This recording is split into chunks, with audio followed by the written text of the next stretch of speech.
Welcome to HSG. Today we're going to talk about the relationship between Japan and the United States before World War II. The Treaty of Versailles was established after the Paris Peace Conference, adjusting the relationship of the imperialism in Europe, the Middle East, and North Africa. The German Empire, Austro-Hungary Empire, Russian Empire, and the Ottoman Turkish Empire were disintegrated, and a series of nation-states were emerged, reshaping the order in Europe. However, the order in the Far East was not adjusted. So in 1922 to 1923, the United States convened the Washington Conference. Both Japan and the United States suffered little after World War I, but the power of the other imperialist countries were weakened. Only these two countries, Japan and the United States, strengthened, so they took advantage of the situation and began a widespread of expansion in Asia and the Pacific, especially in China. This created a very intense conflict between the United States and Japan. New problems arose, such as 1. Conflicts needed to be mediated. 2. The expansion in the Far East and the Pacific required a strong navy. And 3. Among the three armed services, the Navy was the most costly. A single warship cost over $100 million. A nuclear submarine cost over $10 billion. And an aircraft carrier cost tens of billions. So in this situation, whether it was the UK, France, Japan, or the United States, the arms race was somewhat strained. Who wouldn't want peace when a war just ended? We should avoid fighting. After the war, there was an increase in military preparations. This seemed to go against the tide of history. The Washington Conference was held in the United States to discuss how to resolve the arms race. There were 12 countries in total, but 9 countries attended: the UK, France, the United States, Japan, Italy, China, Belgium, the Netherlands, and Portugal. Russia, Germany, and Austria didn't attend the Washington Conference. One had undergone a revolution, one had been defeated, and one had disintegrated due to defeat. So 9 countries attended. These were the countries that signed the unjust treaty, the Boxer Protocol, with the Qing Dynasty government in China in 1901. Although the China issue was very important at the meeting, the United States initially had to settle the conflicts between the United Kingdom, France, Japan, and the United States in the Pacific region. They signed the Four-Power Treaty. After the signing of the Four-Power Treaty, the conflict seemed to be resolved. No one was allowed to expand their armies, and their respective spheres of influence were defined. No one was allowed to take hostile actions against other places.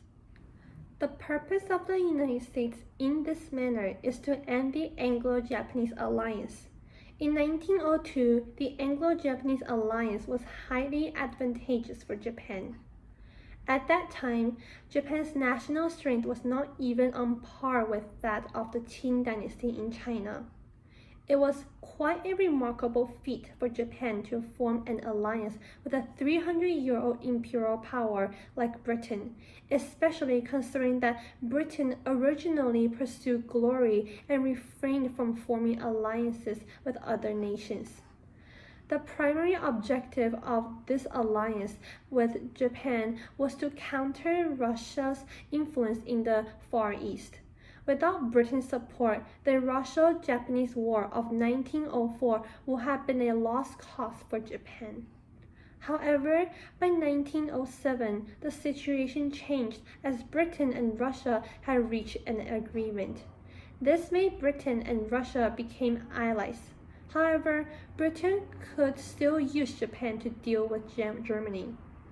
When World War I ended and Germany was also defeated, the Anglo-Japanese alliance had lost its significance for Britain. Conversely, Japan was determined to hold on tightly to the support of the world's preeminent power. Thus, Japan insisted on extending this alliance, as the original 20-year term had already expired. Would the United States be willing to let Japan and Britain form an alliance? Of course not. Americans are cunning. They decided France and the United States should be involved as well. The signing of the Four-Power Treaty marked the dissolution of the Anglo-Japanese alliance. This was another huge success for U.S. foreign policy and a huge failure for Japan. In addition, the Five-Power Naval Limitation Treaty was signed. This treaty limited the ratio of battleships and aircraft carriers each country could possess in relation to one another. At that time, the ratio of the 5 countries was 5 to 5 to 3 to 1.75 to 1.75, meaning that the UK and the US were on equal footing. This was a huge victory for the United States. Because the UK had always been a naval power ranked first in the world. In the past, it had to maintain a two-power standard. That is to say, I am number 1 in the world, and my total tonnage must equal the sum of the second and third in the world. This guaranteed that the second and third naval powers together could not defeat me. At the time, Japan really hoped that the total tonnage of its navy would be 70% of that of the United States. It believed that at the very least, 70% was needed to confront the United States. Japan regarded the United States as its hypothetical enemy, and as a result of all its effort, it only reached 60%. It is said that Japan even had to dismantle 2 battleships that were under construction, so Japan was very unhappy. France and Italy didn't care much because their tonnages hadn't reached the limit yet, and they could continue to build. This was also a success for the US diplomacy and a failure for Japan. So the entire Washington Conference can be seen as a continuation of the Paris Peace Conference. After World War I, at least for 10 years, the world order was maintained by the Treaty of Versailles and the Washington Conference. Germany suffered the most because of the Treaty of Versailles, and Japan was despondent due to the Washington Conference. Japan finally allied with the United Kingdom, but it was interfered by the United States. And after all the efforts with the Navy, it was still a second-rate power in the world. The United States and the United Kingdom were on equal footing. Japan wanted to dominate China, but the United States ruined its plans and opened its door and equal opportunities to other countries.